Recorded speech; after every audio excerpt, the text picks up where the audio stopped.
Welcome to the Pretty Powerful Podcast, where powerful women are interviewed every week to share real inspiring stories and incredible insight to help women or anyone break the barriers, be a part of innovation, shatter the glass ceiling, and dominate to the top of their sport, industry, or life's mission. Join us as we celebrate exceptional women and step into our power. And now, here's your host, Angela Gennari. Hello and welcome to the Pretty Powerful Podcast. My name is Angela Gennari, and today I am here with Ann Carden. Thank you so much for joining me, Ann. How are you? I'm great, Angela. Thank you so much for having me. Yes, ma'am. So Ann Carden is a strategic business growth consultant and marketing and sales coach, CEO of A. Carden, Inc., and founder of the Expert in You brand and programs. She is a 3-time author and #1 international best-selling author, speaker, and podcast host of Expert in You. Ann has more than 41 years of business, marketing, and sales experience. She spent 13 years in corporate business management, managing multiple million-dollar departments for a multi-billion-dollar national retail corporation. She has been an entrepreneur for over 30 years, building and selling 5 previous businesses. Working as a consultant and coach since 2010, Ann has helped hundreds of coaches, consultants, and service businesses add hundreds of thousands and millions of dollars to their business in over 50 different types of businesses. She has also trained and educated thousands of business owners, entrepreneurs, and professionals through speaking, workshops, seminars, and social media channels.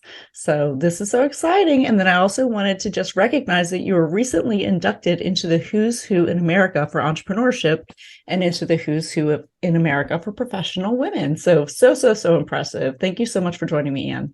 Thank you. It's my pleasure. Well, I want to go ahead and get started with, you are a serial entrepreneur, which I love those because I consider myself one as well. And nobody really understands what it takes to, start a business, run that business, exit a business, and then have the tenacity to go at it again. So we're a different breed of people, aren't we? Crazy. Call us crazy. Yeah. knowing what it takes the first time, you think, okay, I think I did that. It hurt a little bit, but I'm going to go back in the ring and fight it out again. So it's funny you say that. I actually just did an email a couple of days ago, and I said, I always thought starting a business was the hardest phase, but I realized it's actually the easiest. It's easy to start up a business. It's when you are really trying to grow and do something really big that now you need to know some things, right? Yeah, you're so right. Because when you're starting a vision, you have the fuel of hopes and dreams and vision, and all those things are exciting. But once you're in the weeds of the business, you have to constantly level yourself up and make yourself relevant. And it is so hard. The middle is the grind. That's the real grind, not the startup part. No, I agree. And I always thought, I don't love the startup phase. I don't love the startup phase. But really, I think really I don't love the startup phase as much coaching as I do taking people that already have things and then helping them grow, because that's where the real fun is like, okay, how can we now really take you to brand new levels? But if I look back, I just look at what a struggle that was for me, all the new skills you have to learn and all of the, even leadership skills that you have to learn to run teams and run employees, and even simple things like taxes for employees, all those things that go along with really growing a business to higher levels. So it's definitely hard. Yes. Yeah, it really is. And then, there's all the kind of commentary in the books that say what got you here won't get you there. And that's so relevant, right? And so that's where somebody like you can come in and help somebody. You're a coach, so somebody might be the best, at what they do as their skill set. But if they want to move from being a solopreneur into a business that has employees and that can support, a bigger payroll, then you're really moving into a different category. It's not just being good at what you do. It's about being good at running a business. And that's a different skill set. So true. So, and there's a lot of skill sets in there, really. Mm-hmm. There's also leadership, and there's Yeah. CEO. You really have to start thinking like a CEO, and you have to remove yourself from a lot of the daily tasks. And that's hard for entrepreneurs because it's their baby, right? But your baby has to grow up. Yeah. Yeah. If you're going to get anywhere, it has to grow up. Yep. And if you want to get out of really business is never easy. It doesn't matter how good you are in business. It's never easy. But if you want to get out of the hustle and grind, being stuck to your business, then it has to grow bigger. Otherwise, you really have just created a job for yourself. That's right. That's exactly right. Yeah. You're doing the same 9 to 5 stuff that you've always done. You're just working 9 to 9 hours. you're working a lot more. What is the saying? I'm an entrepreneur, so I can work 100 hours for myself because I don't want to work 40 for someone else. This is true. Yeah, this is exactly true. But do you find, and this is the struggle that I'm in right now, is I've had employees with me for so long, or I'm so I know I work in the business a lot, and, I'm the visionary and I'm the one who started the company, but trying to pull myself out of the in the weeds business and be the CEO is harder for other people in my business than it is for me. And I don't even understand that part. So do you find that people have trouble with that part of it, where they're struggling with the other people in the business letting them go? Yes. And so that is also part of just being a leader and leveling up your business and really standing in your power and your business. Oh my gosh, I could tell you so many stories of situations, because as you are growing, especially when people are growing with you, they were used to having that access to you. They were used to you doing a lot, picking up the slack and doing a lot of the things. And so in a lot of ways, they sometimes feel very left behind. But here's what I tell people. The people that you start with may not be the people that you grow with. Yeah. And that's a really important thing to know. If they can't get on the bus, so to speak, with where you're going, where your company is going, where your mission is and where your vision is, if they can't get on the bus with you, then they need a different bus. Because and sometimes you can move people into different roles that are a better fit as your company grows. So I've done that in the past, but it is hard. But it's just like people that don't want to change. Yeah. You can only do so much, right? Oh, yeah. Yeah. So that is a hard place to be. And a lot of times that's one of the reasons why people struggle to step out of the daily task, and sort of this guilt that goes on. Oh, I've experienced all of that. Yeah, I'm sure you have. Yeah, because, as a woman, you have a heart to serve because of what you do, right? You're consulting. Right. So you're taking all of your 30 years of business entrepreneurship and you're now turning that into how to help others. And I love that. But, I think that as women, we have especially find it difficult to remove ourselves, because I have employees in the company and I have to constantly say, guys, listen, I don't want to be the bottleneck. And every time you give me something to do, or every time you're waiting on me to make a decision, or every time, you feel like this has to be,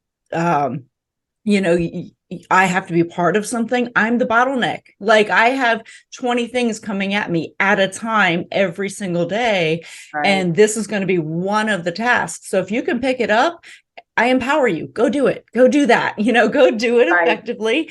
And I was like, and or it's, hey, let's go over this and we'll review it together tomorrow. And I'm like, no, you review it. And then you tell me what questions you have, because I don't need tasks. I don't need to-do lists. And so you don't need to be in the weeds with everything. No, I don't need to be in the weeds. They need to take initiative and do what they need to do on their own, and then come to me if they're having a problem. But don't expect me to do your job with you, is what my frustration. Right. Or I might as well just do it myself. Right. Why do I need you? Right. Exactly.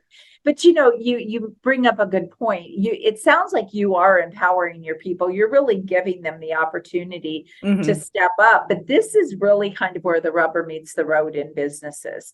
Yeah. Are these people equipped are they the right people to take your company into growth and to help you really achieve that bigger vision? And we have to, as the CEO of our company, we have to make sure that we've got the right people on the bus. We have to make sure that that they're either coming along, like they're supporting us and they are in line with where we're going, or again, you have to sometimes make hard decisions as a CEO, but you can't grow a company and reach your full potential if you are doing all the things that you talk about. Right. If I have to do everybody's job with them, then it doesn't allow me to do what I need to do as the CEO, which is everything is different than what they're doing. So yeah, that's one of our struggles today. So or this week or always. One of the things I tell people when I'm working with them is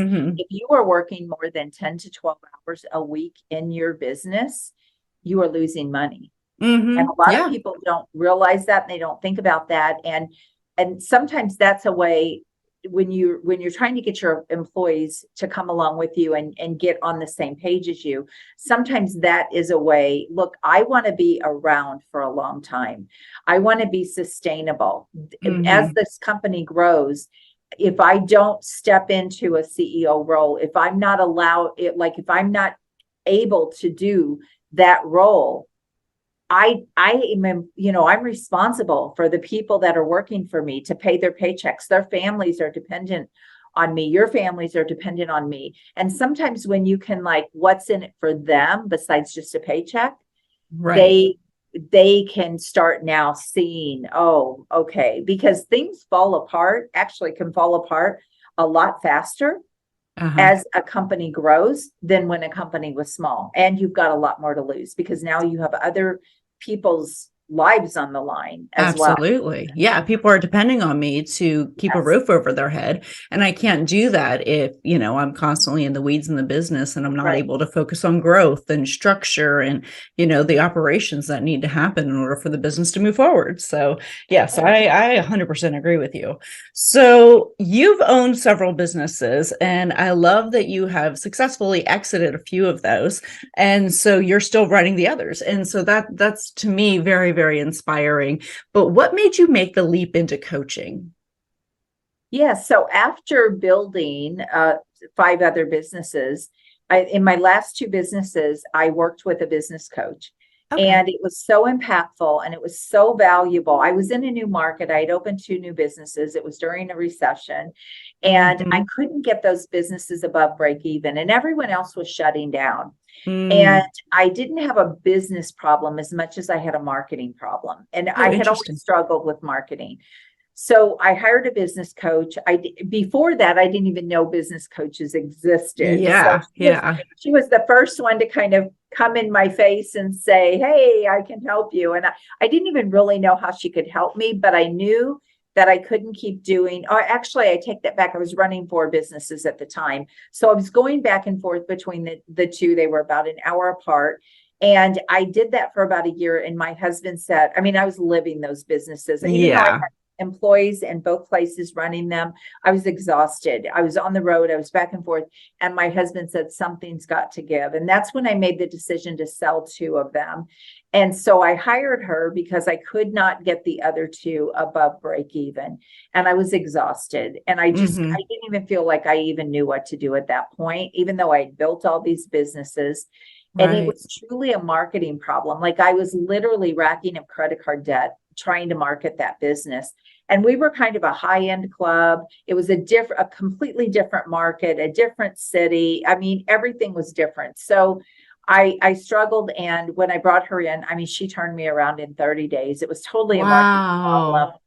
And it was so impactful. And I said, oh my gosh, you mean I have control over this stuff? Yeah. And that's awesome. Said, yes, you do. And so I really started learning. She was one of Dan Kennedy's clients. So she had worked with Dan Kennedy for years. And so she was not just a brilliant businesswoman. She was, a multimillionaire and she was so brilliant. And she was also a brilliant marketer. And that was the thing. It was a combination of those two things together. Funny thing, though, she ended up copying my business model down the road for her business, Wow. for one of her businesses, which was kind of funny. But she did help me with the marketing side, and it turned everything around. And all of a sudden, I felt so like she really empowered me to take that business to brand new levels. And it was that I said, you know what? I want to do this for other people. And I literally became such a student of business, marketing, sales. Like I dove in. I said I probably got a 6-year degree in a year. I mean, I couldn't get enough of it. And I started realizing as I talked to business owners, oh, wow, I've actually acquired some knowledge here. And I actually know some things that I could help them with. And so that was kind of how I stepped into it. So I still own those two when I started coaching, and then coaching just took off. And I made the decision to go ahead and sell those others. Like they actually felt like they were dragging me down at that point. Right. My heart was in coaching. Yeah. I always say when I'm done with something, I'm done with something. I am that kind of, like, it takes a lot. And then when I'm finished, I'm out.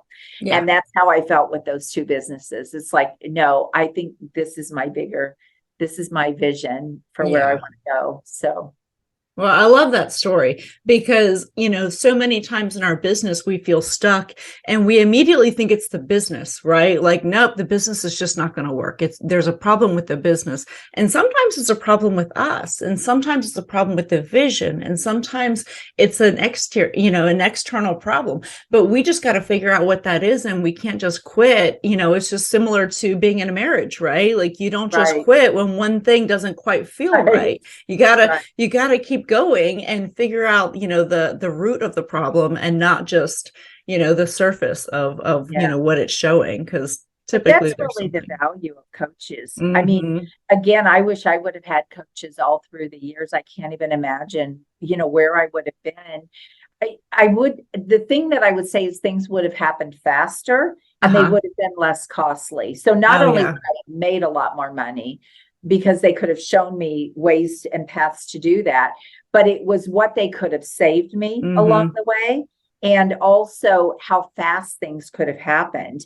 And to me, that's really the value of coaching. It's like, sure, eventually you can figure everything out. I mean, it's a slow path. It's like, I always say, do you want to take the horse and buggy to your success, or do you want to take the jet plane? If you want to take the jet plane, work with someone who knows what they're doing, because even when what's the saying, when you're inside the bottle, you can't read the label. And that's so true.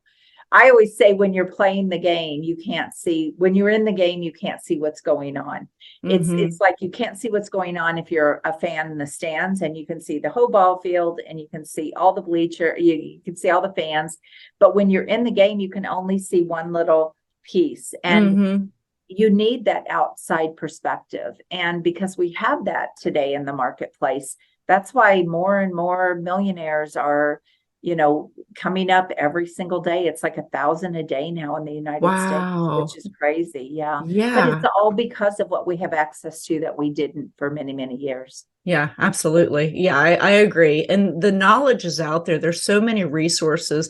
I remember when I first got out of college, I was reading tons and tons of books because I had a psychology degree, but I decided to start a business. And, those two things just didn't go together. And so I'm trying to learn about how to run a business through books. And so you can only consume so many books in a month. Right. And so I was trying to just like catch up and feel like I could keep up with how fast business was moving, and you just can't. You need somebody who's been there. And because I made all the bad mistakes, all the costly mistakes, myself, and then I learned from it. But it's much better if you can, somebody else can guide you along the way and help you avoid some of those pitfalls.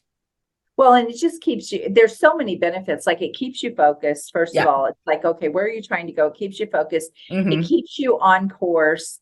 And it, helping you course correct along the way. And when you get to a level in your business where you're kind of at the top and you don't have anyone. Right. You need a sounding board. You need someone that has that experience, that they can interject that experience in and guide you to go the right direction and overcome things much faster. And sometimes just giving you even that moral support that you're doing the right thing, because as your company grows, as your business grows, decisions get harder. And sometimes you have to make hard decisions, whether it's with employees. Like, I can tell you so many business owners I worked with, and they just held on to employees too long that were just literally a cancer to their business. But it was so hard for them to let go. Like, I remember one client, he said, well, I'm so afraid this guy has been so ingrained in my company for so long. I'm afraid if he leaves that everybody will go with him because everybody likes him and all of that. And so we started preparing for that. I said, then don't put yourself in that situation where if everybody walks out, you're up a creek. Let's start hiring. Let's start interviewing people and start preparing for that to give him an exit. And that is exactly what he did. And long story short, nobody left except him anyway, which typically what they fear the most doesn't happen. But it just gave them that, kind of security that, okay, we're going to be okay, even if people do walk out or even if people do leave. And so just something as simple as that, but that's huge for a company, because if you sit there and you sit on that, it just eats at you, and it takes that energy and everything away from the big things that you need to be doing in your business and in your company. So, oh, absolutely. I know for certain I've held on to people for too long, people that I knew just were not adding value to the business. In fact, they weren't just not adding value, they were taking value out of the business. And I think like many women, we have that hope that, things will get better. We have that empathy. It'll be okay. They're going through a rough period, but really, like, it's, they may have gone through they may have been on the positive swing when you first hired him. And so you had better aspirations than who they actually were. But it's a tough call. It's a really tough call on when to let people go. And we always tend to hold on for a little too long. It's a tough one. Well, as women, I think too, we're kind of survivors, right? And we are. Want the benefit of the doubt, and we want to always think the best of people. But it's kind of like what I said at the very beginning when we were talking. Sometimes the people you start with are not the people that can grow with you, and you just have to realize that that is going to happen along the way. Because and often, sometimes you just need new skill sets. So there's that. But often it's because they won't change. So that's a them problem. I mean, it truly is. As long as you give them the tools and the support and everything to rise up with you, you can I had employees that I kept for many, many years, and they grew with me. But then I had other employees that were not ready, were not willing to do that, didn't like that it was growing, didn't like that it was getting bigger. And those are not people that are going to have the best interest of the company. So you can't keep them. It's just, it's unfortunate, but they kind of made their own bed, so to speak. Right. Yeah. Oh, absolutely. So as you're starting your business, you, I'm sure, have gone through so many obstacles. Can you tell me a story about one that is particularly challenging, where you had to overcome a major obstacle in starting a business or running a business? Sure. I feel like I just talked about this. I know. It's so true. Yes. So there was a time when I had a health club. It was a good sized health club. We had actually just expanded it. And then the recession hit, the 2008 recession hit. Excuse me. And at the same time, we had a very low price competitor come in right down the street. Now, this was in a small town, so it's not like we had hundreds of thousands of people. We did not. Yeah. And so it was kind of a small pool of people. And so everything just hit all at one time. And so I made the decision. I really felt like I have to expand if I am going to stay in business, because as the economy hit and people were starting to struggle, I knew they were going to be jumping to the lower end club, but I also knew what my overhead was. And I knew that I couldn't afford to go to the pricing that they were going to, because my club was much bigger, it was much larger, but their pricing was very, very compelling for people. Right. So I started preparing, okay, I have to set us apart. So I actually invested in a licensing for a weight loss center. So we added a weight loss center to my business. I also had a whole new team and a whole new handful of people that ran that. So I had all of that expense. And then I made the decision to open 2 more. So long story short, we had to take out a loan and put everything on the line. Our house, our property, everything we had acquired, we put on the line for that loan to expand. And everyone else was shutting down. So it was super scary. But I just really believed that if, I couldn't afford to lose what I had already built up. Yeah. And I really believed that the answer was to go bigger. And I was able to really get some huge benefits by making that leap, because everyone else was shutting down. So guess what was happening? Rent was cheaper. I could find employees really easy. I found great employees because other people were laying off. I was able to get some build out money from the place where I was going to rent. I even got some advertising cost reduced. There were so many benefits because everybody was hurting, and everybody was like, yes, you want to open? Of course, we'll work with you, right? That turned out to be the best decision we made, even though it was the scariest, but I was able to sell all 4 of those businesses later, and it changed our lives financially. It gave us financial freedom, and it was life-changing. So, wow. Well, I love that. And what I love about it is the audacity that it takes to make a decision like that when everyone around you is shutting down and the economy is out there and the news is like, it's so scary. The world is scary. Don't, save your money. Don't spend anything. And you're like, no, we're going to double down. Like, we're doubling down on this. And so you did, but the audacious decision making, that's what I love about it. Oh gosh. When I think back now, and really, what is the first thing to go when the economy, takes a dip, is people's fitness and their health club memberships and things. I mean, it was a bold thing, but there were a couple things that really saved us. And the reason why it worked is, one, people, when the economy's tough and things are tough, they start sort of looking inward a lot of times, and that, like the weight loss took off. People didn't feel good, right? They were stressed out. And so they started looking for ways to feel better physically. So that was the first thing. The other thing, though, is that we stayed in the premium market. And when you stay in a premium market, they're not as affected. And that was the difference. And that was the thing that saved us, is that we stayed premium. And we did that in new clubs too. And that's why it worked. Well, if you look at 2020 and you think, okay, all these people are losing their jobs, but the rich are getting richer. And why is that? And it's because the wealthiest, they're not as impacted by economic downturns because they have multiple streams of income. They've reinvested, they've set up trust. Like, they have so many safeguards against, the inflation and the economic, impact that we have as regular, middle class, lower class, it doesn't matter. We're not.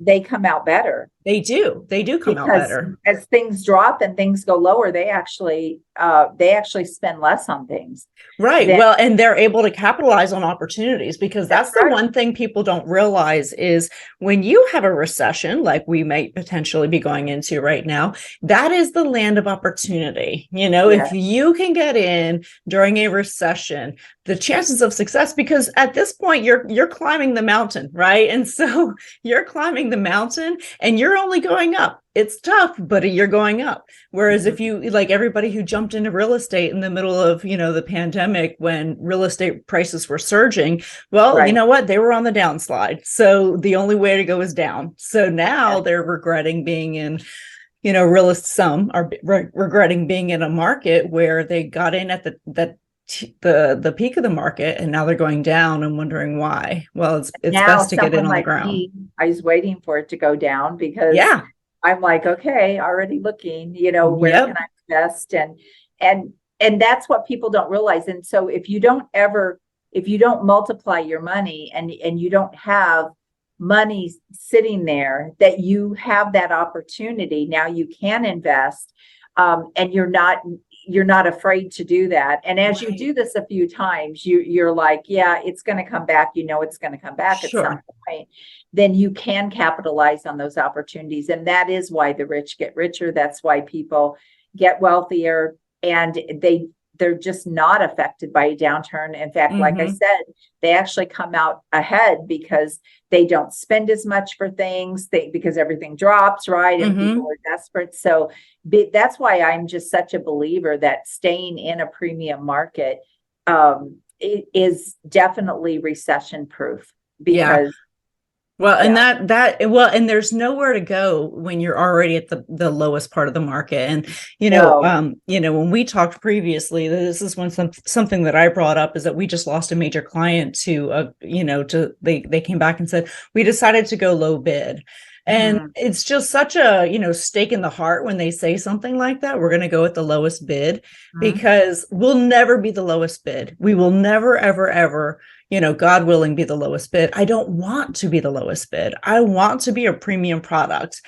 And for anyone who's going to go lowest bid, there's this understanding that you're risking some very important things when you go low bid: quality, details. There's a lot of things that you could potentially be risking. And in my business, which is security, more than likely what you're risking is the patrons or the people at your facility. So, they're the ones paying the price. When you talk about that, yes, you're absolutely right. First of all, quality is going to suffer. But when that low price competitor came in, for example, and this is something that I want to share with you, is sometimes those low bidders don't make it. They don't survive anyway. They might cut you off this time, but the long haul is they're probably not making enough money that they're going to be sustainable. Right. And that's what happened with that club. Years later, they came back and wanted me to buy them out.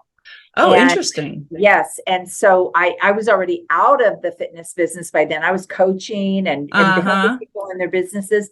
And they called me and they said, we would like to exit and we want to know if you want to buy us out. Well, I did not think I wanted to get back into the business, but I thought, I'll go talk to them, because I can just put somebody else in there to run it. And if it's, but I always knew, here was the thing, when I was going through all of that, and I took a hit because they came in as a low price competitor. I always did the math in my head. Like, I knew what they had to be paying for their building. I knew what they had to be paying for all the stuff they had. And because I knew what it took to run a business like that. And I always would say, I don't even know how they're doing it. I don't even know how they're doing it. And that was always my response. I don't even know how they're doing it. They can't possibly be making any money. And so, long story short, I go in to talk to them about buying that business, and they opened up their books, and I said, it's never made a profit. And she said, it's never made a profit.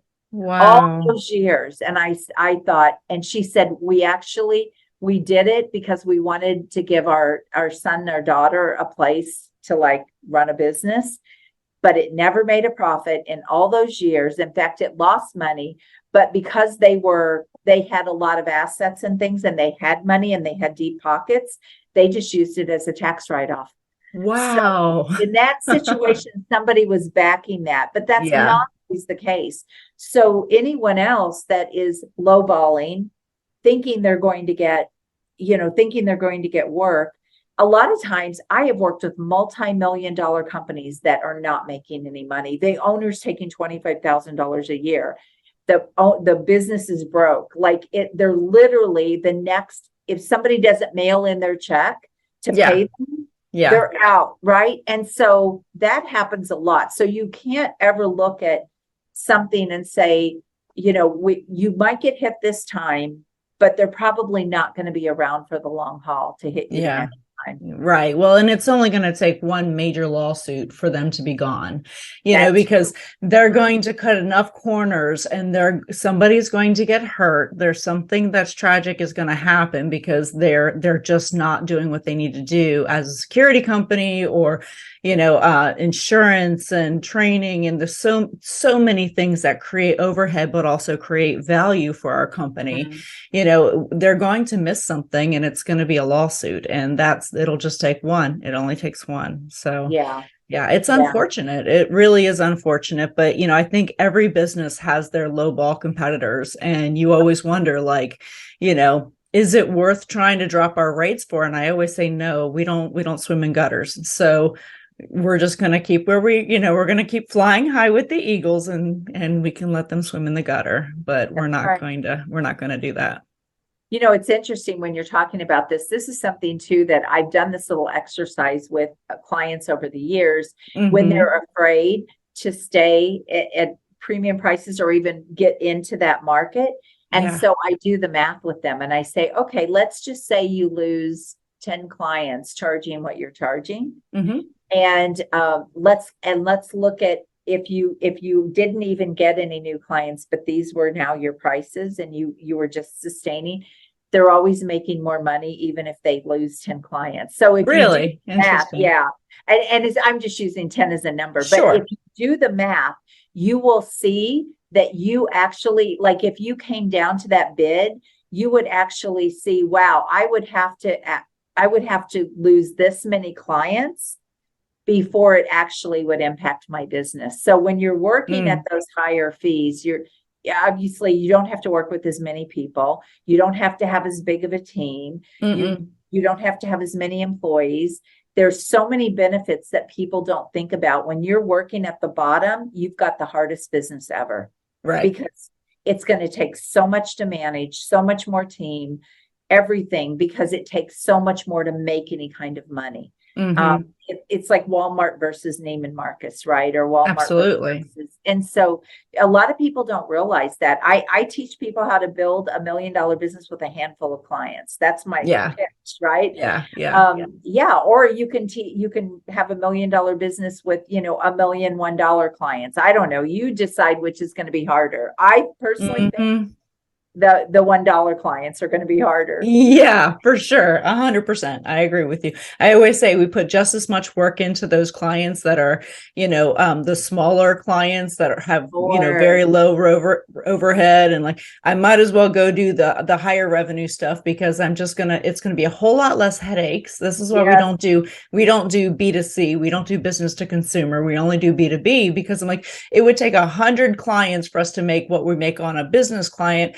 And they're going to take, not just 100 times more effort, but 1,000 times more effort because everybody thinks their one personal event is the most important thing that is going on in the world. And, from our side, it's like, okay, that's going to be a challenge. So we just don't do B2C. Yeah, I agree. Most of the people that I work with, I move into the B2B market or into the professional space if they're not there, because of exactly what you're saying. Mm-hmm. There's more money. You can be more premium, and quite honestly, it is less work.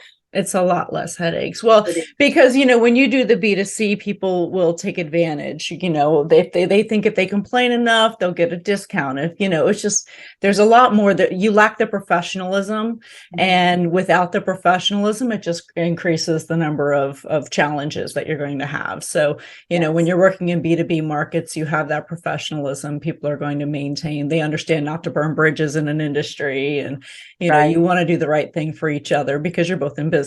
So yeah, I agree. So tell me, as you're going into the coaching world, which is a totally different animal than running a business, because now you're helping other people run their businesses.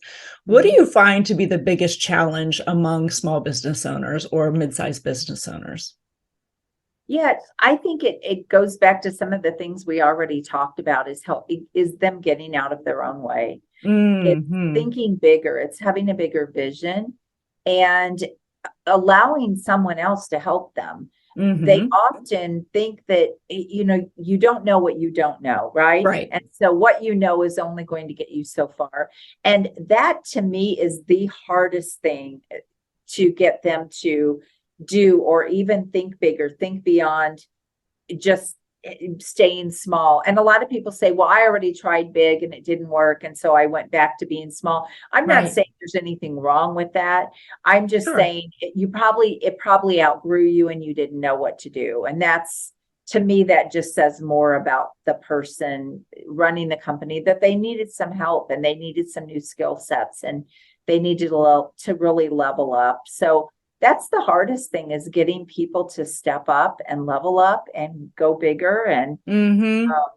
have that sort of that mindset, that Yeah. growth mindset. Yeah, it is a challenge because you get so much in the weeds, and then you think, okay, if I grow my business by 10 times, I don't have 10 times the amount of, capacity on my time and my effort.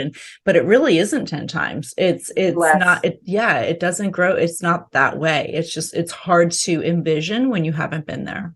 Right. No, they do. They equate more money with working harder. They Uh-huh. equate more money with more time away from their life. Well, it can be that way if you Sure.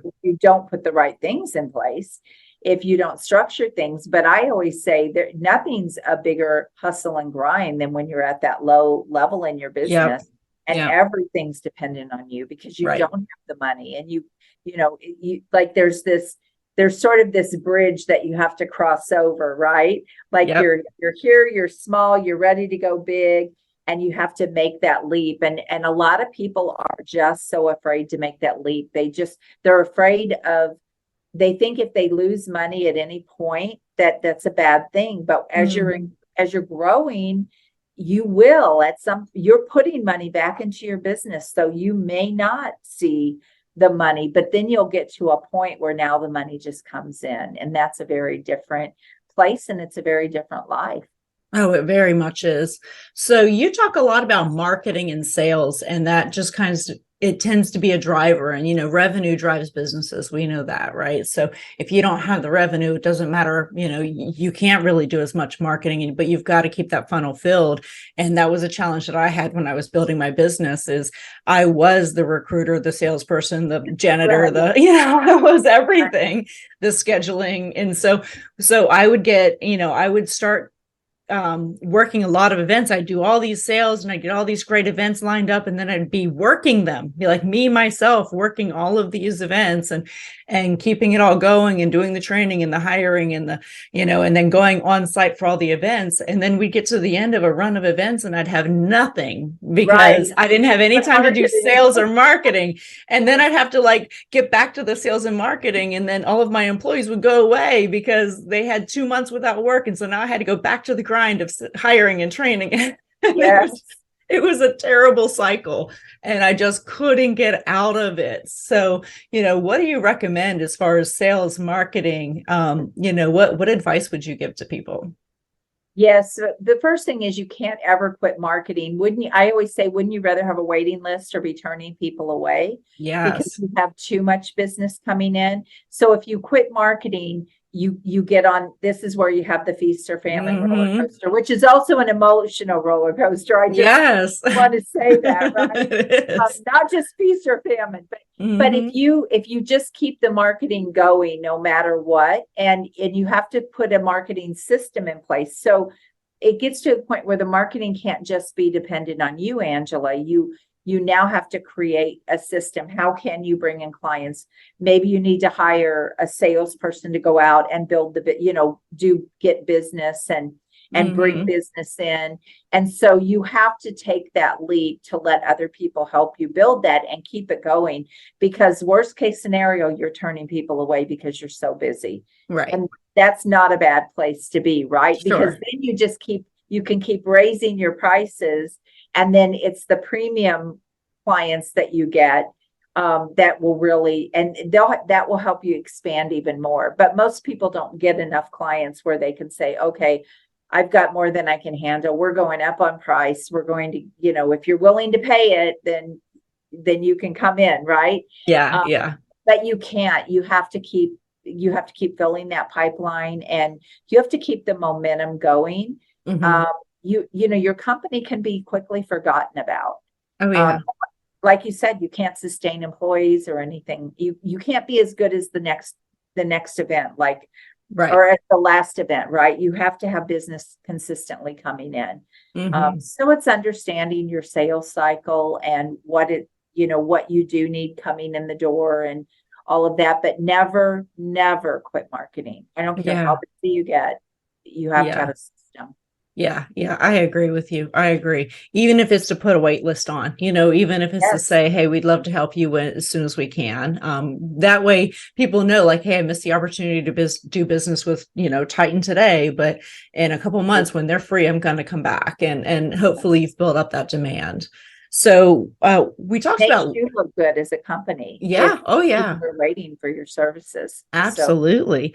Well, and we've started to get to the point where we charge a premium now for things like last minute bookings, because like we're so busy. If you're going to put that kind of extra pressure on us, you're going to pay for that, because it is so hard to manage what we have, and we're trying to do it in a way that is beneficial and adds value, but we can't do that if we feel like we're rushing anything. So we don't like to rush, just like they would charge you for a rush print job or shipping.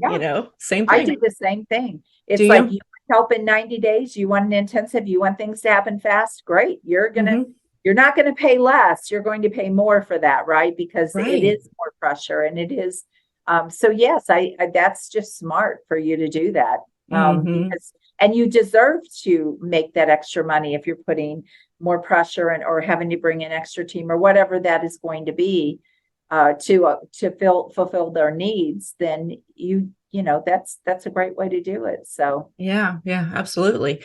So you talk a little bit about LinkedIn and how valuable LinkedIn is for business owners and professionals and entrepreneurs. So can you tell me a little bit about your strategy for LinkedIn and what we as business owners can be doing to increase our viability on that platform?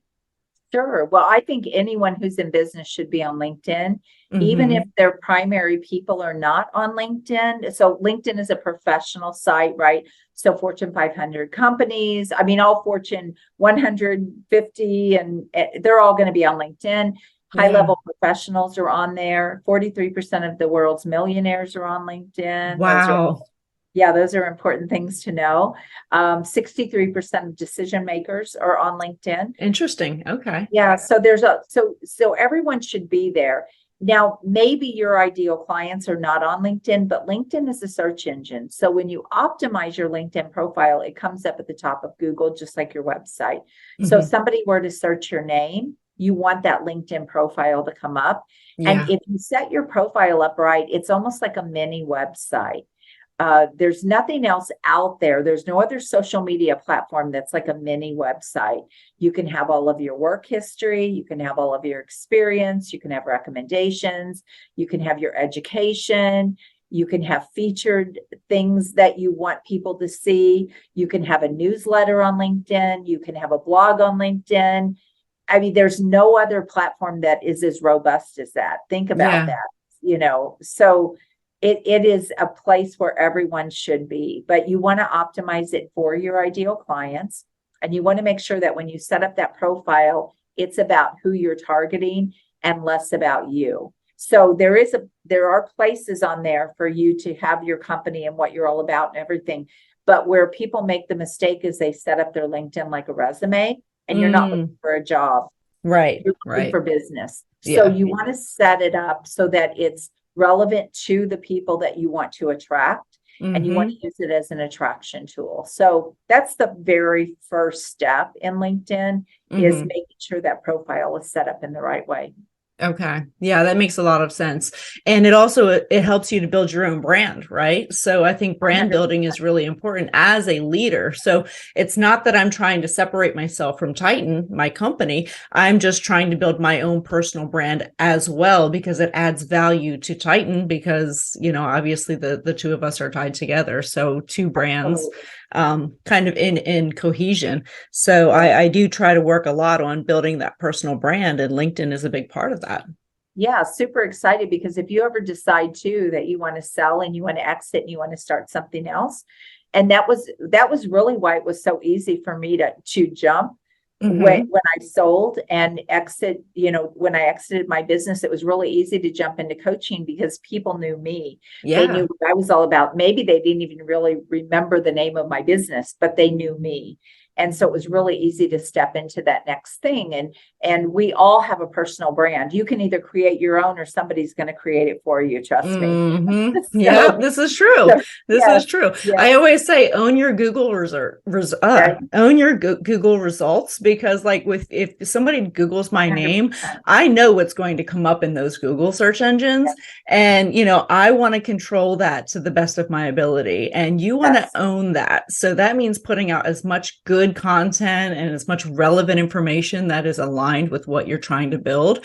And so, I want it to be 3 pages of nothing but positivity and great, content. That's one of the things I help people do, is really build up an expert authority brand, so that when people do Google search them, they really come up 2 and 3 pages. It's just good stuff, just really good stuff. That just build you have to know that when a business shows up like that, or a person shows up like that, they've been around for a while. They're not just out there scamming people. And so the other thing about LinkedIn, though, that I want to point out is it has the greatest search engine as far as or search capabilities, I should say. So for your target market, you get features on LinkedIn that you can't get anywhere else. So you can search companies by revenue. You can search people by their job titles. You can search you can search companies by how big they are. By location. There's no other platform out there that you have those capabilities. So it's very much like if you were to go to a list broker and buy a list and say, this is what I want, you can do that right on LinkedIn on Navigator. So you can build your own list. And actually, truth be told, that's how a lot of list builders get their list. Interesting. Yeah. Good to know. Yeah, I had no idea, because I use LinkedIn to post on a, fairly regular basis, but I know I'm not doing it nearly as much as I should. What do you think people should do? How often should you post on LinkedIn? I believe daily. And I know when you and I talked before that I said this, LinkedIn doesn't like you to be spammy on they're not looking for 5 and 6 posts a day. In fact, they will kind of ding you for that. So if you are going to post more than one time a day, you want to have like an 8-hour window in between. So you could post morning and night if you wanted to, and kind of see how the algorithms. The great thing about LinkedIn is it shows you have features where you can see how people engage on your stuff. So you can see how many views you got, and it really gives you great data. LinkedIn gives you great data. So you can use that to sort of determine what is going to work best for you. Is it going to be video? Are people responding more to your newsletter? Like, what is my target audience responding to? And what is getting the most views and all of that. So LinkedIn gives you all of that data, but typically once a day on LinkedIn, you have to be consistent. If you want the algorithms to help you at all, you need to be consistent, and LinkedIn rewards you for that. Yeah. And the engagement altogether. And this is one thing that I'm not great at. I'll make a post and then I'll go on about my day and I totally forget about it. But, as people are reacting or as people are commenting, responding to them is also going to help you, isn't it? Yes, it actually does, because it not only helps the algorithms when you respond, it keeps your posts going longer because, it will keep coming back up. But the other thing it does is it builds relationships with the people that are responding. Absolutely. And that is a way to open doors too. And there's a lot of little ninja tricks on LinkedIn that you can use, or on social media in general. But that's one of them.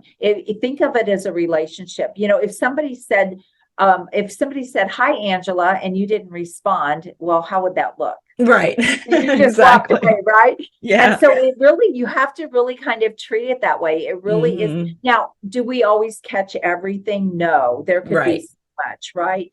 but for the most part, you need to try to do a really good job to thank people for responding. You need to do a really good job to just connect with people and let them know, that you saw that they responded. All of that is just relationship building, but also LinkedIn loves that. And that's what they want. They want people interacting, and they'll reward you for interacting with people. Absolutely. So. Well, active engagement is just one of the best ways that you can really kind of get yourself out there and make your presence a little bit more permanent. I talk about permanence of presence when I did a keynote speech, and that's something that I think is really relevant. Like, how are you? Will people know what you're thinking when you're not in the room? And I think so, like, my staff knows me well enough that I don't have to be in the room. They know how I'm going to react to a certain situation or how I would answer a question. And that's what you want. And the same thing with LinkedIn. Like, I'm pretty vocal on LinkedIn. There's some things that I just flat out disagree with, and I will put it on there, but not in a disparaging way, but I will, I will speak my mind. So, people know where I stand. Integrity is very important to me. And so I don't have any problem saying that. But but also you just want people to know that even if you're not out there responding to something, like I've had people tag me in a post and they're like, we think this would resonate with you. Right. Yes. And I think being authentic is so important. And also, if you want to be seen as an expert, an authority, a thought leader, you have to have an opinion. You do. And you have to be a bit polarizing. Yeah. And you can't be afraid to speak your mind and to say what you think. And you just have to do that. That's part of the platform, but that's also part of building your own credibility and your own thought leadership. And you don't want to just go with the flow all the time, right? No, I agree. But also, I think as women, that's one of the things that's really challenging to us, isn't it? Hard. It's really hard. We're people pleasers by nature. Yeah, we want people to like us. Yes. It is really hard. It is really hard. Well, I say that I've probably deleted a couple things. Yeah. I think we have, right? Yep. I used to do that in my earlier days. And then sometimes you just realize, I don't want to mess with this anymore. Like sometimes I'll just, if I get something that I've said that, and I haven't really had this happen for a long time, but if I said something that was really polarizing and it just started a storm of stuff, it's like, okay, now it's just taking me away from my business and I don't have time for this. So then you just turn it off or delete it or whatever, just to cut it off. So there has to be, I don't have all day to sit on social media and respond and get into arguments. So for that reason, I don't do as much of that anymore just because I just don't have the time for it. Sure. Yeah. But it still is valuable to do that. Well, I agree. So you definitely inspire a lot of people in everything that you're doing and coaching and helping people build their businesses. But who inspires you? So I would have to say there are two people I really think a lot of, and they're both in the business. They're both businesswomen. One is sort of an online guru marketer, Shanda Sumter. I love her. She's a Christian that aligns with me. I love her energy. There's so many things about her that I really like, even though our business models are very different. Like she's all volume and I'm like, very different. But I love everything about her. I think she's just a cool leader.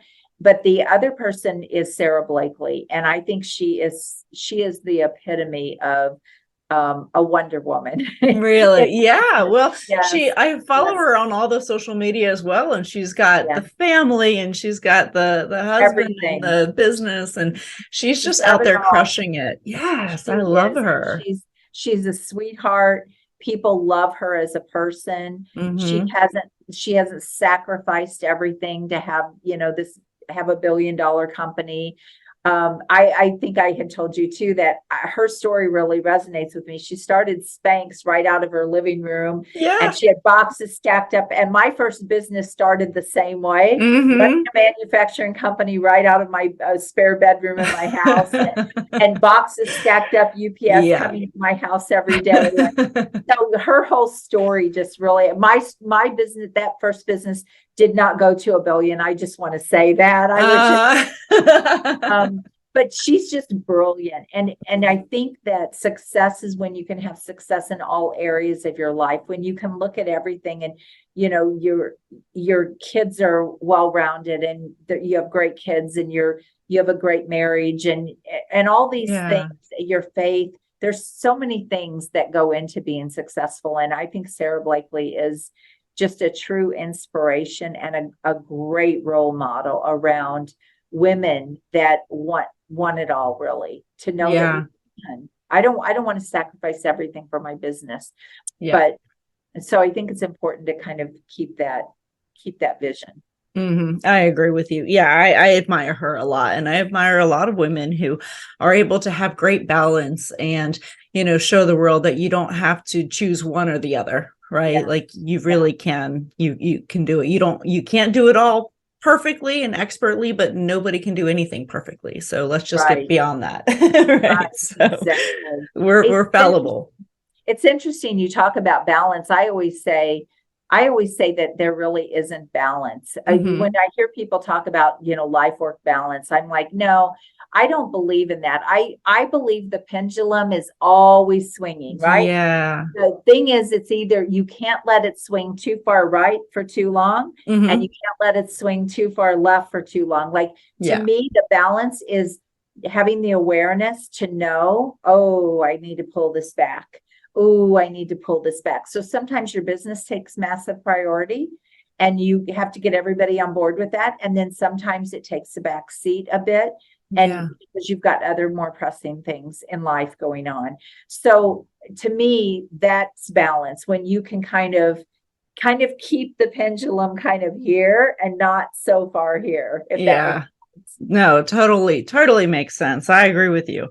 So as women, we give our power away all the time. So, you know, whether it's give somebody else credit or, you know, allow somebody to take the power out of the, you know, out of us running something, right? Like that happens all the time. We give somebody credit for work that we did, or, so can you tell me about a time that you gave your power away and then another time that you stepped into your power?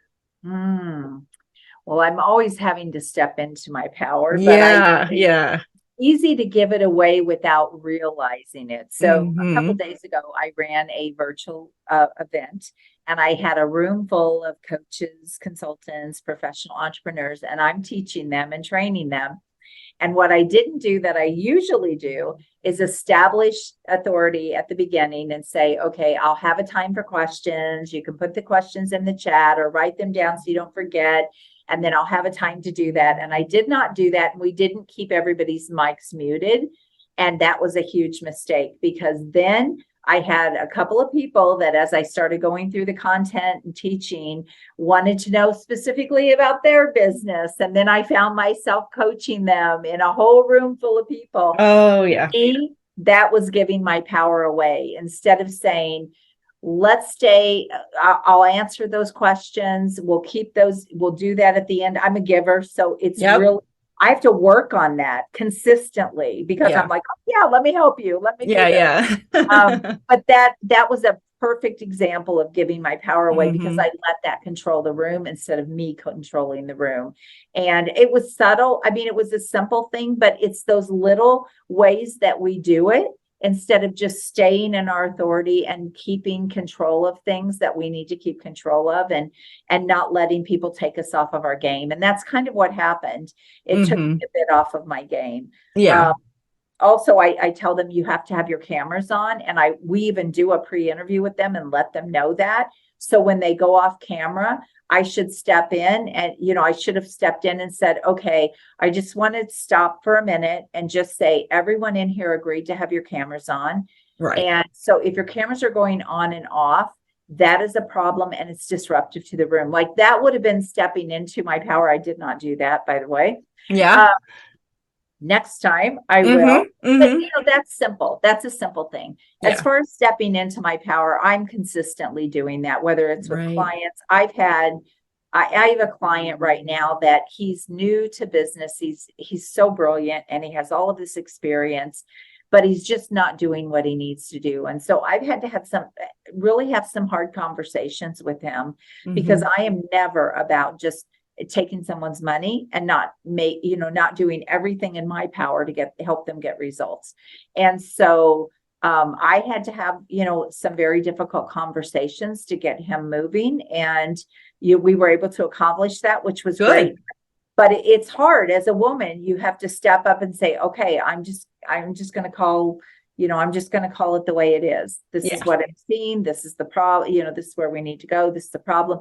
You get their buy-in, but that is stepping into your power. It's like, this is what I need to do for you. Yeah. So, yeah. I love that, because you're absolutely right. I mean, it can be really challenging when somebody else isn't they're not upholding their side of the bargain. So even though they're paying you for you to help them, it's going to reflect poorly on you or on coaching in general if they're not following through. Because at the end of the day, if they go back and they say, oh, I tried coaching, it wasn't really that great for me, that then reflects on you, right? And so I love that you call them out on it and say, listen, I'm here to help you. I need you to be effective at your part of this so that we can bring your business to where it needs to be. So I love that you do that, and that you don't just say, you know what he does with it is fine, whatever.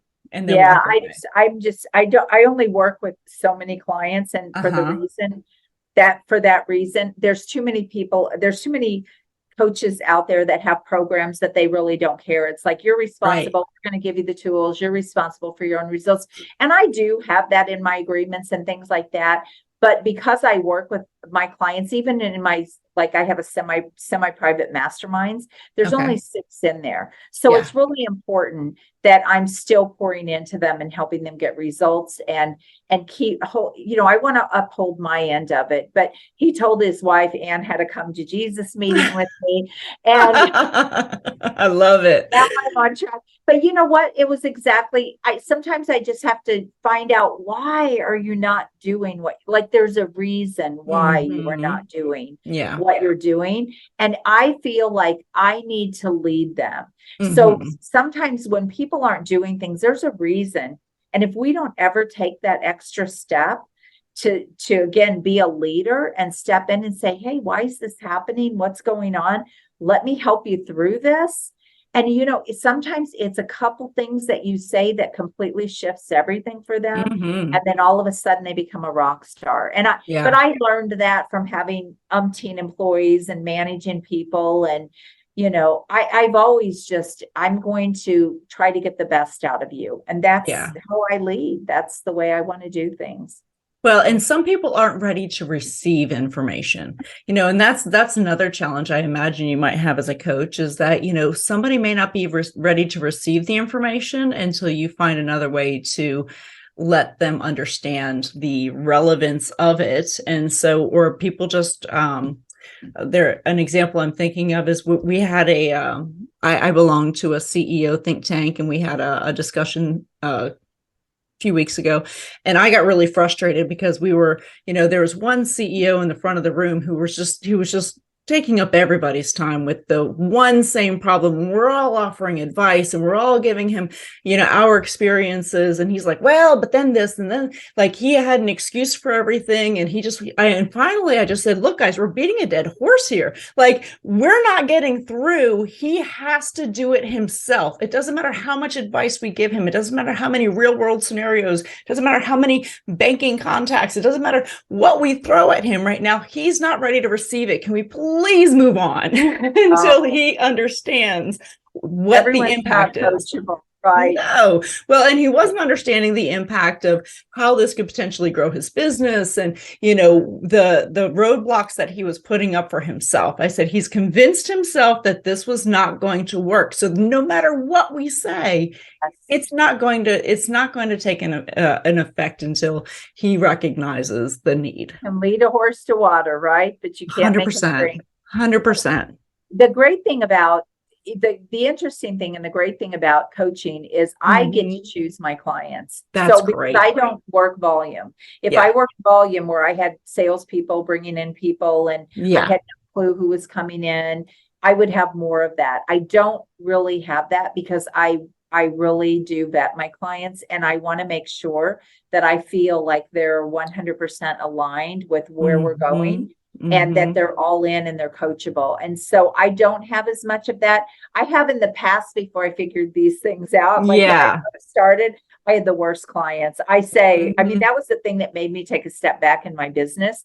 I was so frustrated with the clients bringing in. It was like, I want your success more than you. How can that be right? No, this isn't working. But I just had to learn, okay, who are the people that make great clients for me and who are going to go all in. I will go 150% with you, but you've got to do your part. And you've got to be receptive. And so I don't have too much of that anymore. If there's a reason they're not doing something, I have to find out what that reason is and then help them through that. So that's awesome. Yeah, I can appreciate that. So what advice would you give to your 18-year-old self? Learn business, start thinking business, and where a lot of people think about, oh, okay, I go to college. I went to college, right? Oh, where college am I going to go to? Now, if I had to look back, I'd say start business early. Like when I see these kids that are starting businesses and, oh my gosh, their future is going to be set because they're learning so much. They're learning real life stuff and things that are going to carry them all the way into the future. And so honestly, I am just such a believer. Business is the way to wealth. Business is the way to be in recession proof. And, I'm just such a believer in it. So I think it's the best education you can ever get. Oh my gosh. Yes, I agree. And not the colleges, like my son has, he's trying to debate me. He's 16 years old. He just started his second business. He started his first business when he was 13. Cool. Profitable businesses. And, but he keeps saying, he's like, Mom, if I can make X amount of dollars before I turn 18, do I have to go to college? And I said, yes, because college will save you from losing $1 million. And so it's just, you need some good lessons that you can take out of a book and say, good, I don't have to lose money to learn this lesson. But I agree. Dive into business because I wish I had done that a lot earlier than what I did. Yes, me too. I went the corporate route, and not that wasn't valuable and that I didn't learn a lot about business, but I was playing with other people's money. I did learn a lot. So there's nothing that I've done that I regret because everything you learn from, right? But I really wish I would have stepped into business sooner than I did. I spent 13 years in corporate business management, making money for other people. So I wish I would have stepped into it to do it for myself. When I look back at what they paid me, I'm like, oh, wow, that's just wrong. And how much you brought in for them, which is even, I agree. So one last question. I've enjoyed this conversation so much. You're such a pleasure to talk to. What do you wish more people knew?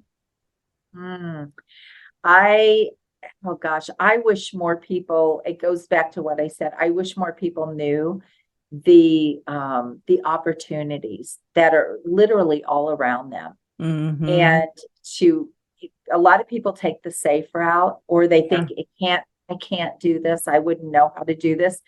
Just start, open a door. Like if a door opens or you look around and you see an opportunity, just leap and jump in, because it will be one of the most educational, most fulfilling, most frustrating things that you ever do. But on the other side of it, gosh, there's so much awesomeness. There is.